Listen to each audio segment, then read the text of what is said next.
Hello friends, welcome to Knowledge Galaxy to rediscover the basics with Mayank Tiwari,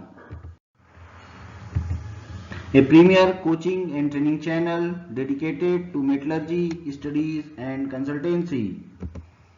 Established to cater the needs of students, degree, diploma and AIM metallurgy, competitive and recruitment exams for GATE, SAIL and various other government and private sector companies, metallurgical industries and whosoever seeking knowledge and information about various subjects and topics of metallurgy, operational process optimization, productivity improvement analysis, concepts like 5S, total productive maintenance, TPM, quality circle, QC, root cause analysis, RCA, ISO systems, QMS, EMS and OSHAs, practical and effective communication English, written and spoken.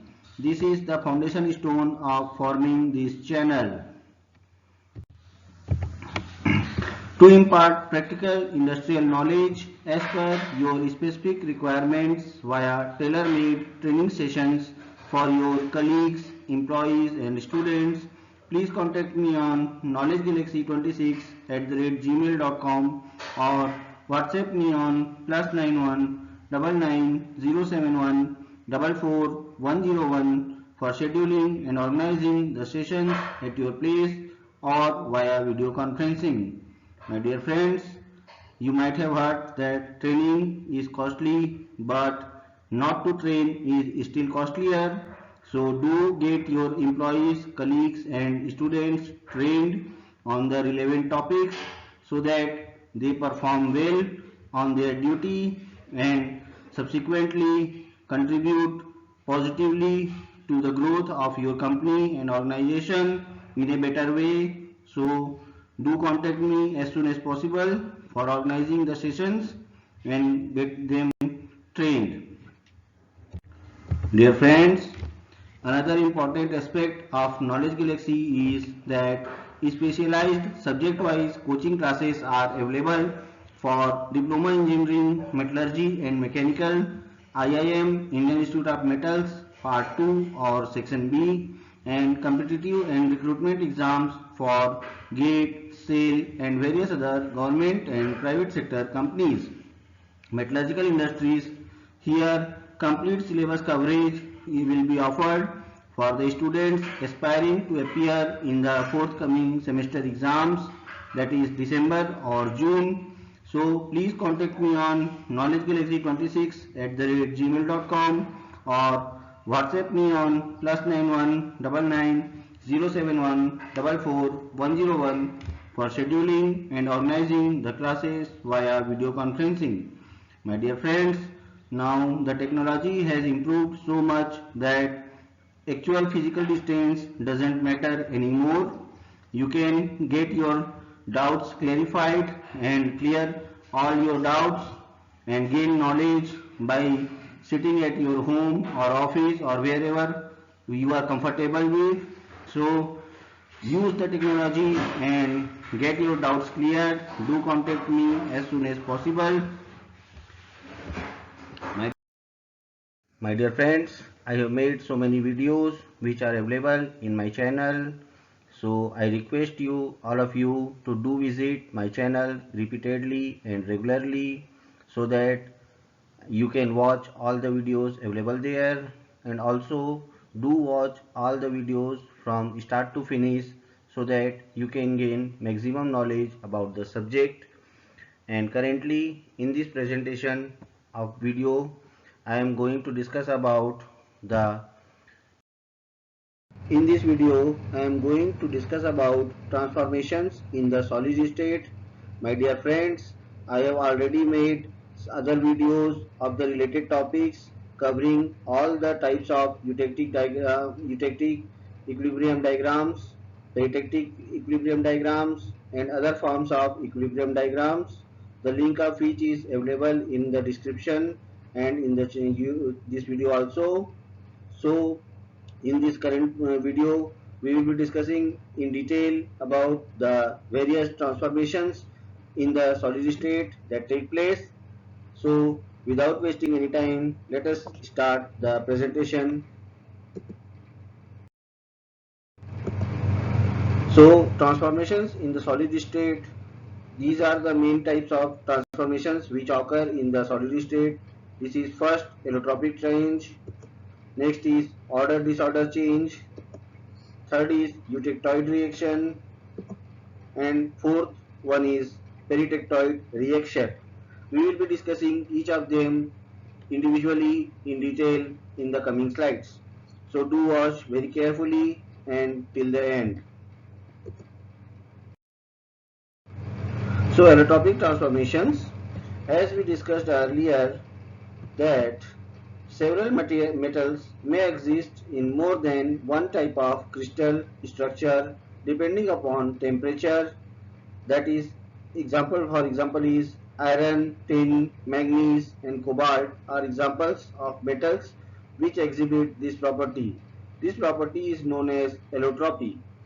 On an equilibrium diagram, this allotropic changes is indicated by a point or points on the vertical line which represents the pure metal.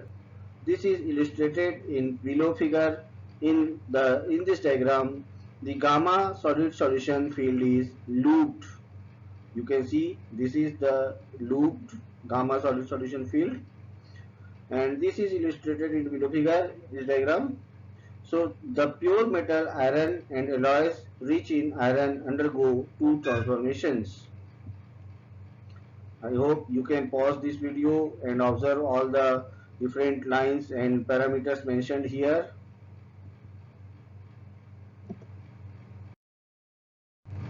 Allotropic transformations in iron carbide system, that is Fe3C system.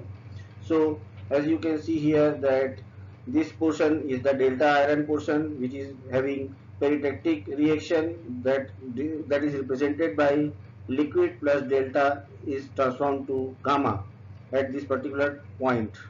So, and this is the liquidus line of iron carbide system. So here at 1493 degrees Celsius, the peritectic reaction takes place and the delta is enclosed in this particular region. So as you can see in this particular region, when the solidification takes place and the temperature starts to fall from 1493 degrees Celsius to 1147 degrees Celsius, there is in this particular portion, this is having liquid plus gamma, and this is the eutectoid reaction point which is having eutectic reaction point, liquid transforms to gamma plus Fe3C. Above this particular liquidus temperature line, every material is in liquid form, and this is the gamma portion, and this particular temperature, the carbon concentration is 2.06.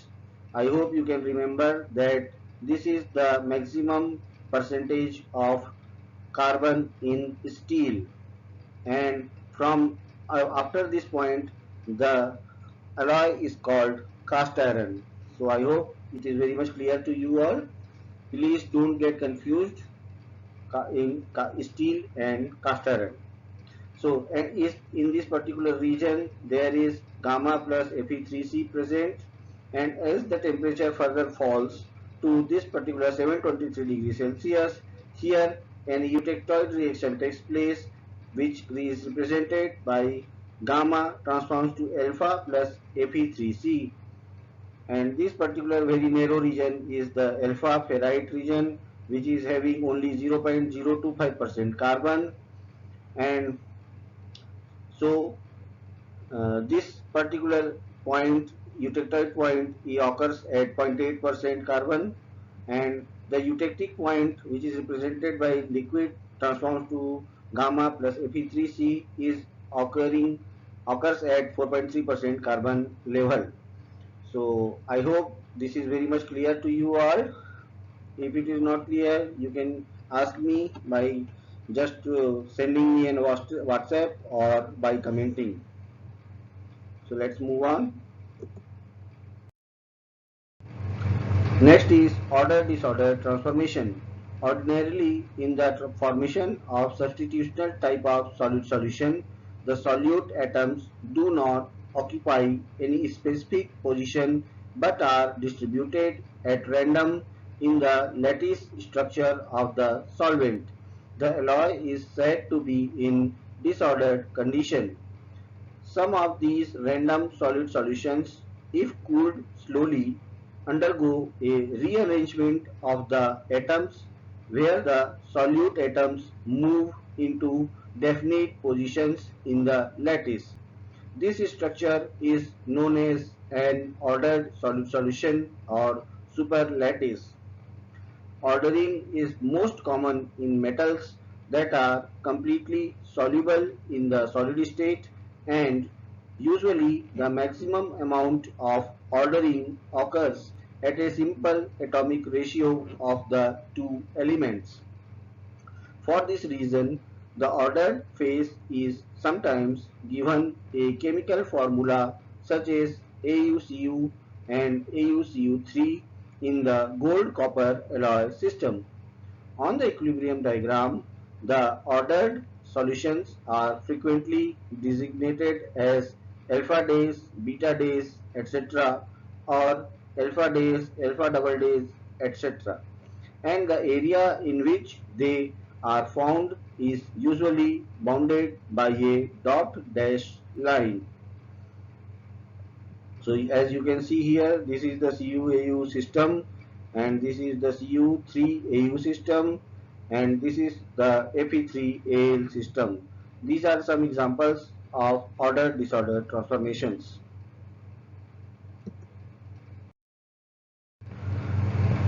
When the ordered phase has the same lattice structure as the disordered phase, the effect of ordering on mechanical properties is negligible.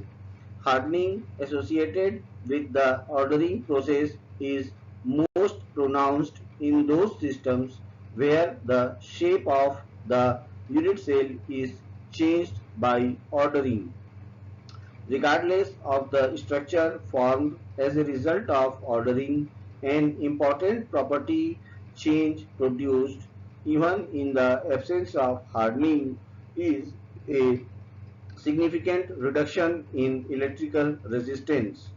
Notice the sharp decrease in electrical resistivity at the compositions which correspond to the ordered phases of AuCu and AuCu3. So this is the some diagrams depicting effect of temperature, composition and deformation on the resistivity of copper gold alloys.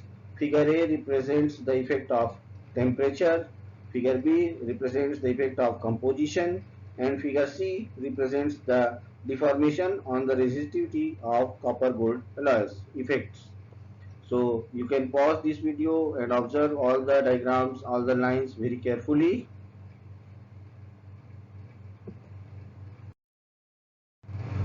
So now moving on to the eutectoid reaction. This is a common reaction in the solid state. It is very similar to the eutectic reaction but does not involve the liquid. So my dear friends, this is the major difference between eutectic and eutectoid reaction. So be sure and be clear in that. In this case, a solid phase transforms on cooling into two new solid phases. The general equation may be written as solid 1 on cooling transforms to solid 2 plus solid 3, and this solid 2 and solid 3 on heating transforms to solid 1. The resultant eutectoid mixture is extremely fine, just like the eutectic mixture. Under the microscope, both mixtures generally appear the same, and it is not possible to determine microscopically whether the mixture resulted from a eutectic reaction or a eutectoid reaction. An equilibrium diagram of copper and zinc illustrating the eutectoid reaction is shown in the next figure in next pages. In copper, Cu and zinc Zn systems contains two terminal solid solutions, that is, these are extreme ends of phase diagram, alpha and eta, with four intermediate phases called beta, gamma, delta and epsilon. The beta phase is termed as an ordered solid solution, one in which the copper and zinc atoms are situated in a specific and ordered arrangement within each unit cell. So this is the copper zinc phase diagram depicting eutectoid reaction. I have just explained it in partly. So as you can see, this is the temperature axis and this is the composition of weight percent zinc axis. So as you can see that this red line is the liquidus line, and above this temperature, above this red line, everything is in liquid state. So as you can see, this is the green line is the solidus line, and this in between portions are the intermediate phases as explained just above. So this is alpha plus liquid, this particular phase is alpha phase, this is alpha plus beta phase, this is also alpha plus beta phase, this is beta dash phase, sorry, and this is beta phase, and this is beta dash phase, this is beta plus liquid phase, this is beta plus gamma phase, and below this temperature is the beta dash plus gamma phase, and this is gamma phase. This portion is gamma plus liquid phase.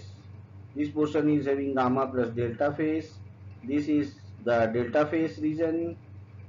This portion is delta plus liquid phase region. And this particular blue line depicts the eutectoid reaction of delta, where delta transforms to gamma plus epsilon. So this is the eutectile mixture gamma plus epsilon. This is the epsilon phase.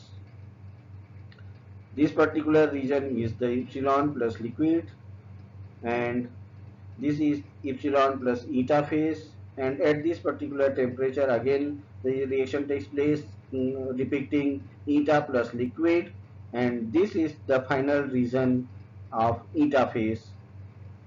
So I hope I have depicted and explained this eutectoid reaction in this copper zinc phase diagram. So let's move on. So further I am describing it in detail again. In the copper zinc phase diagram eutectoid reaction, in the diagram some phase boundary lines near the bottom are dashed to indicate that their position have not been exactly determined. The reason for this is that at low temperatures diffusion rates are very slow and inordinately long times are required for the attainment of equilibrium.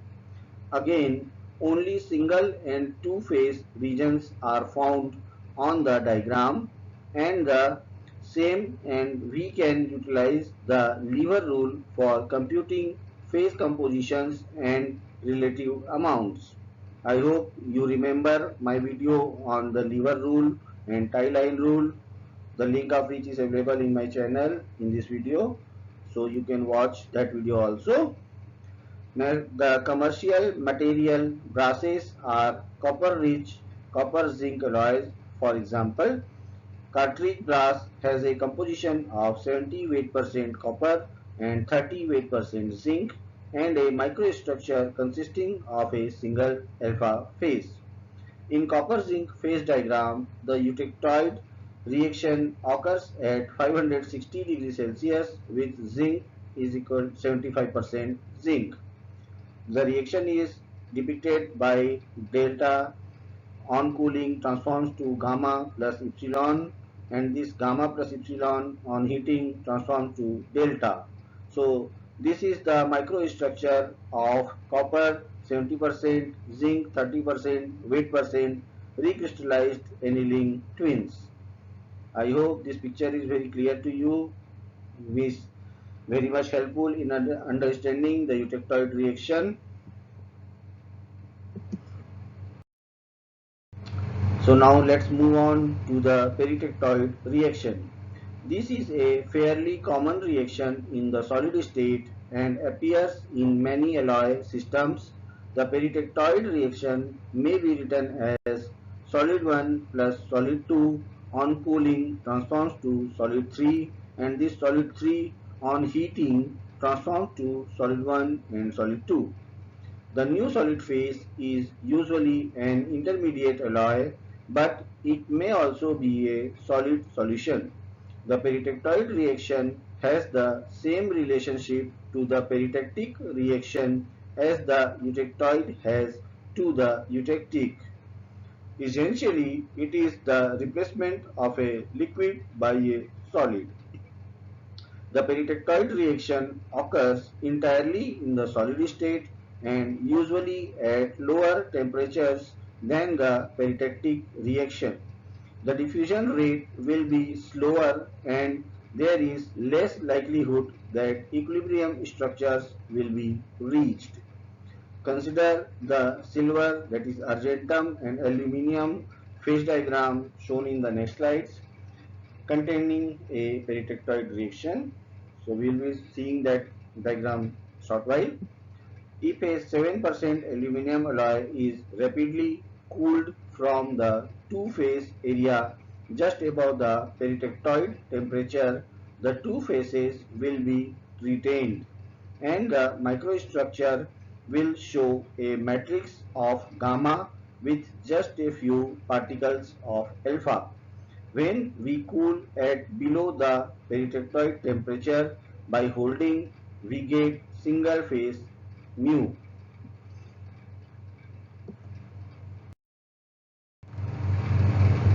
Note: some of the equilibrium diagrams discussed under the simple types are the same as actual ones.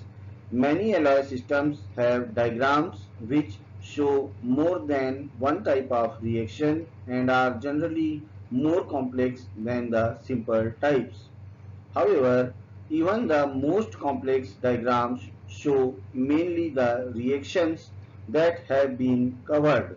The student should be able to label a phase diagram completely, understand the significance of every point, line, and area, determine the various reactions that occur at the horizontal lines, and describe the slow cooling in microstructure of any alloy on a binary equilibrium diagram.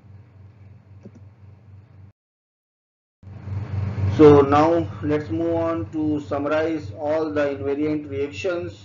This particular table summarizes all the types of reactions, phase equilibrium, and schematic representations. So you can pause the video and observe all the things as I have already mentioned them, described them in detail. So I am right now just leaving it to up to you to understand it by pausing the video. So let's move on.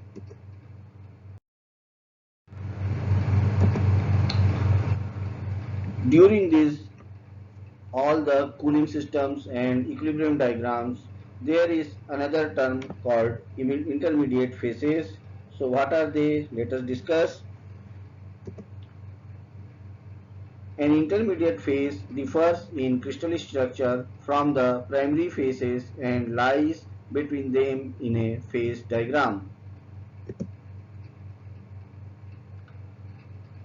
In the figure of next slide, which shows the diagram for the MgSi system, Mg2Si is the intermediate phase. Sometimes intermediate phases have definite stoichiometric ratios of constituent atoms and appear as a single vertical line in the diagram. However, they frequently exist over a range of composition and it is therefore generally advisable to avoid the term compound. So this is the phase diagram of MgSi which I have just mentioned. system showing intermediate phase of Mg2Si. So this is the particular point where the intermediate phase Mg2Si forms, and this particular region is having Mg2Si plus liquid, and this is liquid plus Mg2Si region. So I hope this diagram is very much clear to you all. You can understand it.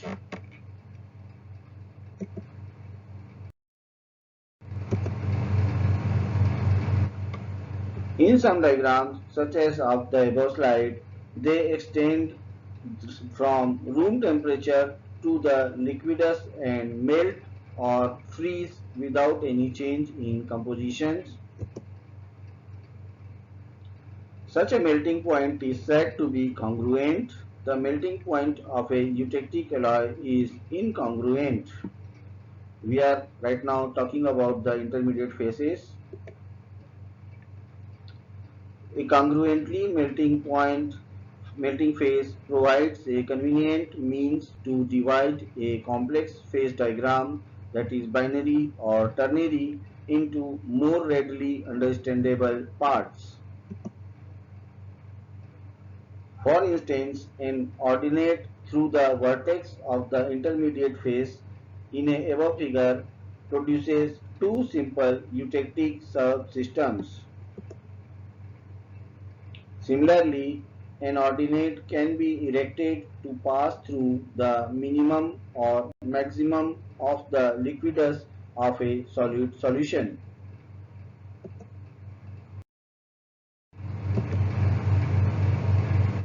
In general, intermediate phases are hard and brittle, having a complex crystal structure. Example is Fe3C CuAl2, that is theta phase. For instance, it is advisable to restrict time and temperature when soldering copper alloys. Otherwise, it is possible for undesirable brittle layers of Cu3SN and Cu6SN5 to form at the interface.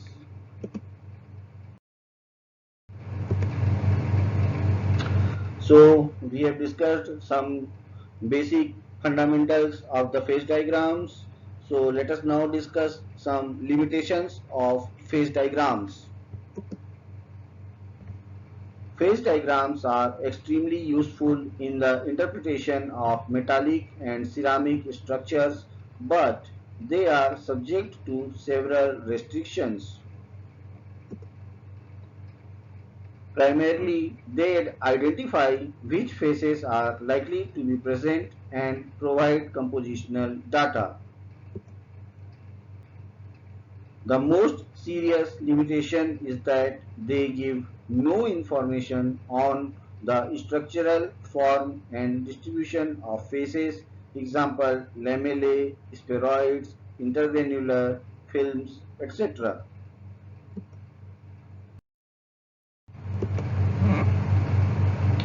This is unfortunate since these two features, which depend upon the surface energy effects between different phases and strain energy effects due to volume and shape changes during transformations, play an important role in the mechanical behavior of materials.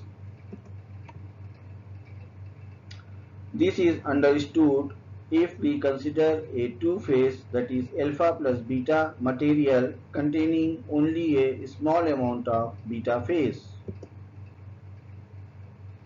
The beta phase may be dispersed evenly as particles throughout the alpha grains, in which case the mechanical properties of the material would be largely governed by those of the alpha phase.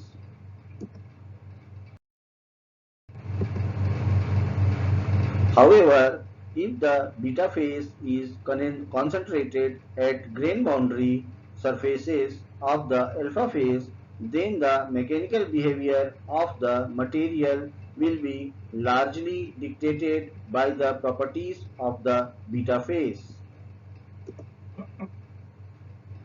For instance, some small amounts of sulfide particles such as gray manganese sulfides, that is MnS, are usually tolerable in steels, but sulfide films at the grain boundaries cause unacceptable embrittlement.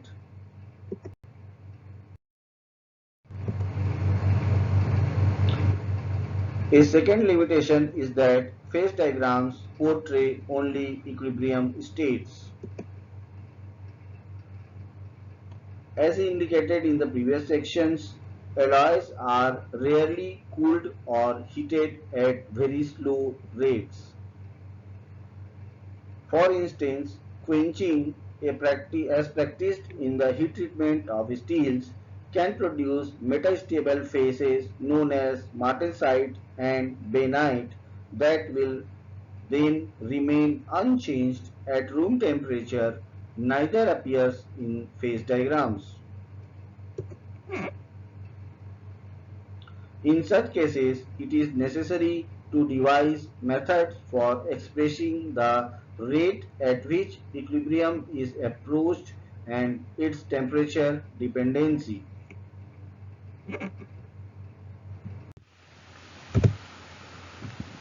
With this, I hope you liked the content and found the video worth. So please don't forget to like, share and subscribe the channel. With this, I am taking my voice to rest and I request you all to remember to press the bell icon so that you can get the notification of new videos promptly. My dear friends, thank you very much for watching this video, and once again I am thankful to all my subscribers who believe in me, like my content, share my videos to their friends. So once again, thank you very much.